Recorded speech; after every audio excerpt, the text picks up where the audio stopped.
So I'm going to do examples just like yesterday, and then we're going to take that information and those examples, and we're going to go work on doing it with a different story on your own. I want to see what you can do without my help. Before we get to the new questions, though, I want to reflect on a couple of things from yesterday, okay? The first one being, this is the first question we looked at yesterday. What kind of person is Rob? And I want everybody to take a look, and I'm going to reread our answer from yesterday. Go ahead, Clay. I did an accident. I did not mean to do Okay. that. Okay, no problem. So I'm going to read through our answer about Rob yesterday that we did together. It's when it says, notice the question asks, when describing a character, remember to show that you know the character is complicated. They have more than one trait. Tell about the character's motivations or their reasons for doing that, right? And give details from different parts of the story. So we said Rob is the type of person who keeps his emotions to himself. So there's a trait of his. Ever since his mom has passed away, Rob does not like thinking about his feelings. There's a motivation or a reason for that characteristic. Rob is also loyal and respectful. We see Rob's loyalty by by how he treats Sistine. He doesn't like to see her angry and does what he can to keep her happy. So there's a motivation. He doesn't like seeing her angry. There's what he does in the story. He does what he can to keep her happy. Rob helps adults like Willie Mae, and Rob shows his respect to adults by saying yes, sir, or no, ma'am. So we gave 3 traits, and we gave reasons for why he has those traits, and we gave examples from the story, right? And that was in number 1. And number 2, the question was, explain how Rob changes throughout the story and give details from the text that support what caused the change. So in that we said in the beginning, Rob keeps all his emotions inside, and at the end, he finally lets them out. Rob exploded with anger when his father shot the tiger. Throughout the story, Sistine pushes Rob to share his emotions. So that's kind of why he's changed, right? Another thing that changes for Rob is his relationship with his dad. At the beginning, they don't talk about his mom, but at the end they do. And this happens because Rob opens his suitcase to his dad. So we gave 2 different ways he changed, and we backed it up with evidence from the text. I'm going to go to some of your guys' answers to the questions on the assessment yesterday, right? So these ones on the left side were examples, and I want you to look at how long the answers we had were, right? They were several sentences, right, where we explained what different things we saw and gave text evidence. And both 1 and 2, we wrote almost a full paragraph. I'm not saying everyone's answer is going to be that long, but if you're giving reasons why and doing what the question's asking you, really this question number 1 is 3 questions. How is the character complicated? What are their traits? What makes them be that way, and what part of the book shows you that? Same thing with the second one. So you should be writing more than a 3 or 4 word answer. So when we look at our answers, she is a nice person. She's lonely, but she looks for friends. That's a 1 out of 4 answer on that question, because that's saying she's a nice person and she's lonely. That's 2 things from the text. That's not telling me what text evidence happens. That's not telling me why she's lonely or why she's a nice person or what makes her act that way. Allie is a good person. That correctly describes Allie. Why? What makes her a good person? What does she do in the story that makes her a good person? What evidence do you have to show that Allie is a good person? She changed to a person that helps people plant stuff. Fine. What caused that change? How did she do it throughout the story? What made her do those changes, right? These answers over here are 1-point question, 1-point answers. All you're doing is sharing 1 quick sentence. Look at mine. We'll go back. That's our answer together. And then this is what we produced. Some people produced after we did those examples. There in no way, shape, or form should your answer be one line or 3 or 4 words. That is not acceptable. That is not fourth. This is 2nd or 1st grade work over here. A 1st grader would be able to look at that, I'm sorry, and say Allie is a good person. This is not okay work. We need to be more along these lines over here. This person said Allie is a kind person that likes to stroll, and Allie is the type of person that is kind and wishes she had someone to play with. Then she says, and she asks Miss Strawbridge what she should do. Allie is grateful because she has something to do. Allie's character traits are grateful, and Allie is friendly because her manners is when Allie has manners. She says thank you, and she says hi. So that at least gives some text evidence and gives more than 1 quality about Allie. That was a 3-point answer out of 4. This one down here was also a 3 out of 4. Allie's the type of person who is really interested about what Rachel, I think it was supposed to say about what Rachel is doing or has.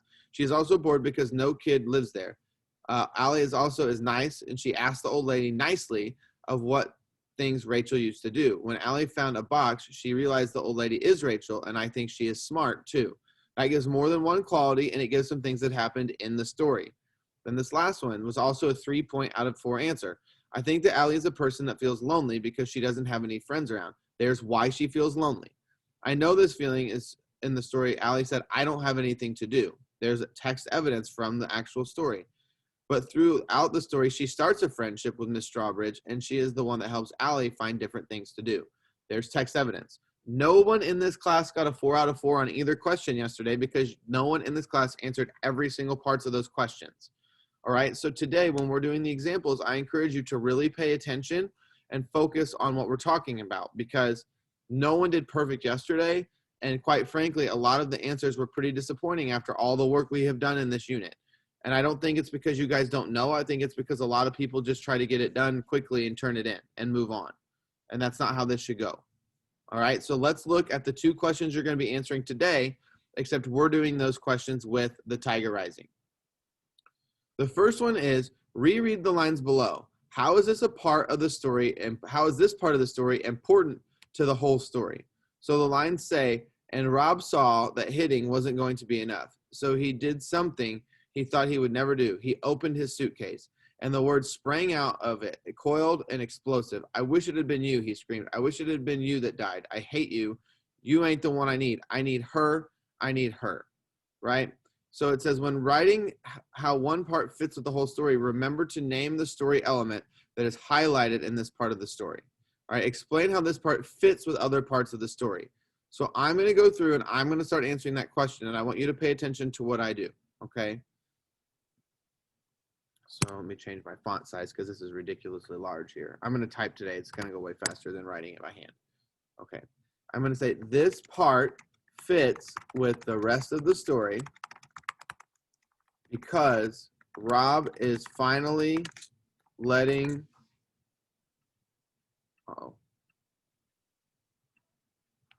Rob is finally letting go of his emotions to his father, right?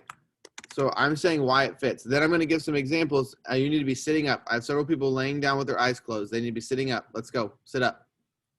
I'll wait to move on until we have people sit up. Thank you. All right, so Rob is finally letting go of his emotions to his father. And I'm going to say throughout the story, the author refers to Rob's suitcase where he keeps all of his emotions inside, right? So now I'm saying that throughout the whole story, the author's talking about the suitcase. So this goes with the rest. Now, can we think of some examples of things that Rob keeps locked in his suitcase that would be important to mention in our answer? What are some things he keeps locked in that suitcase that we should probably bring up when we're answering our question? Raise your hand if you have an example that we should bring up of something he locks in his suitcase or things he doesn't like to talk about. Clay, thank you.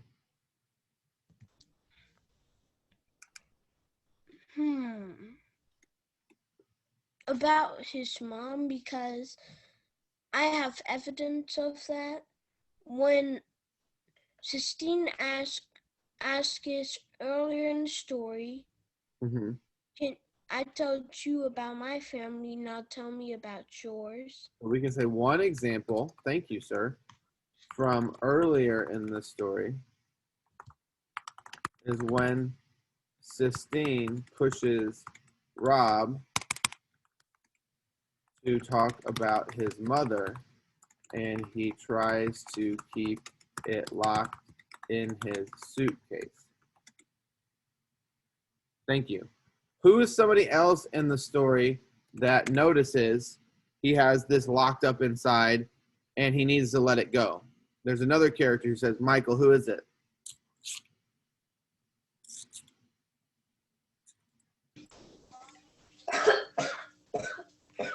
It is Sistine. Not Sistine. You're on the right track. She pushes his emotions a lot, but there's somebody who says you need to let the sadness rise on up. Who is that? Asil. Willie Ray. Yeah. We also see earlier in the story when Willie Mae tells Rob that he needs to let the sadness rise up, right? And then we can connect that to the part it's asking when he's yelling at his father, right? Rob never lets that out in small pieces. Instead, this is why he gets so angry at his father, because he lets all the sadness rise up at once, right? So sorry, I'm typing, but my thing is being really slow. I might have to restart my computer after the lesson. So now we have several examples from the story that relate to that one part, right? And we're talking about why that one part is important with the rest of the story. It fits with the rest because Rob's finally letting go of the emotions to his father. And throughout the story, Kate DiCamillo, the author, talks about him keeping all those emotions inside, right? So that fits with the rest because it's showing us that he's finally letting go of all those things the author has talked about and given examples of throughout the entire story. And then we gave 3 different examples from the story. We said earlier, Sistine pushes him to talk about his mother. We talked about how Willie Mae tells me sadness rise up, and then we referred to how he lets all the sadness rise up at once. So that's 3 examples. So when you go to answer this question on your own about the other book, you need to give a couple examples from the text and how those things are related to that one part. It should not just be one sentence for your answer. All right, let's look at the next one, number 4. Sorry, and let me show you really quick. In order to get a level 4 answer for that one, it says, when asked to talk about the importance of a part in the story, I named one part or aspect of the story, an event, setting, or minor character. And I wrote about the importance of the part to the whole story. If it's in the setting, for example, I thought, how does this particular setting create a mood? We talked about how that connects to his other emotions throughout the story, right? So we talked about how his actions connect to the rest of the story. So that would be a level 4 answer.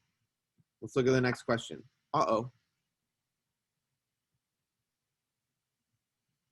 Sorry, it got separated. So the next one says, our goal is to show understanding to complete the post-assessment, and we're going to look at the question 4. Sorry, my chart got all out of order. It says, write about a theme or a life lesson that this story develops. Use details from the answers from the story to support your answer. When writing about themes, remember to write about how the theme comes through in different parts of the story. So what parts of the story show you that it's a theme? Discuss parts from early and late in the story and explain how they support the theme. So what do we think is a theme of the story, The Tiger Rising? What's a lesson or a life issue that we think Kate DiCamillo wants us to learn or think about when we read The Tiger Rising? Anybody have, and as long as you can relate to it, it doesn't matter. There's no right or wrong answer as long as we can back it up. Ania, I see your hand. So what do you think is a life lesson we learned from the story Tiger Rising? To tell people your feelings, don't just keep them like Rob, he keeps all his emotional feelings in a little suitcase in his brain, and Kate, the author is teaching us that we shouldn't lock up all our feelings. We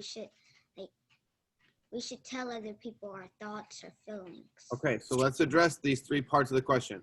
Write about how a theme comes through in different parts of the story. So we're going to say a life lesson that the author wants us to learn from The Tiger Rising is to not keep our emotions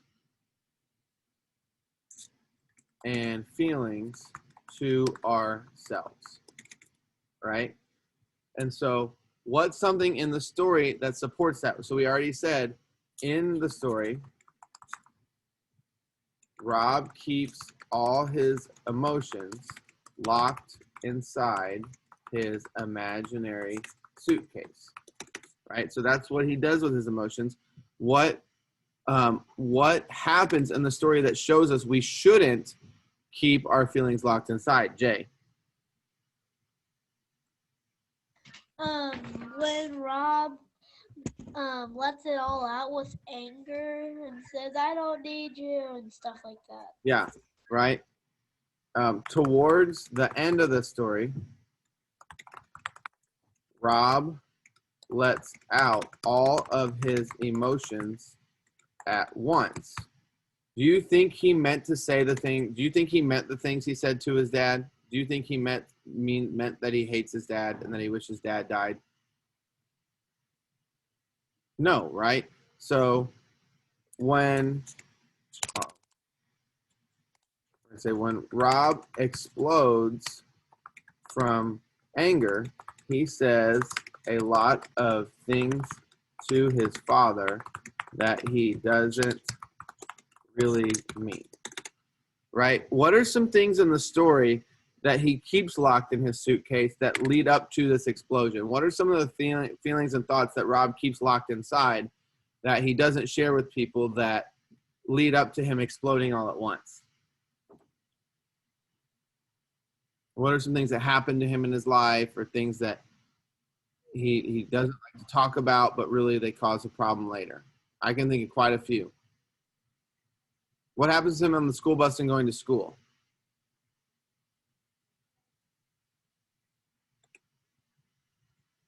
I'll wait. Corbin.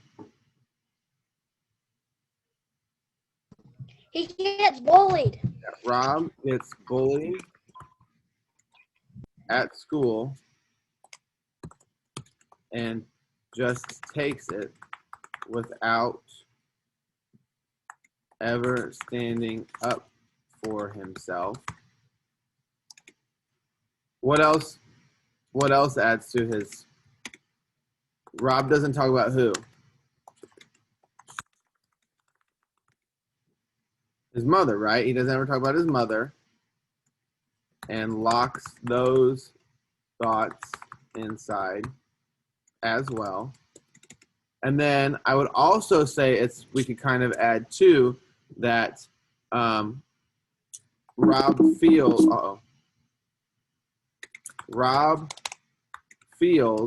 like he shouldn't share his feelings because his father tells him not to cry.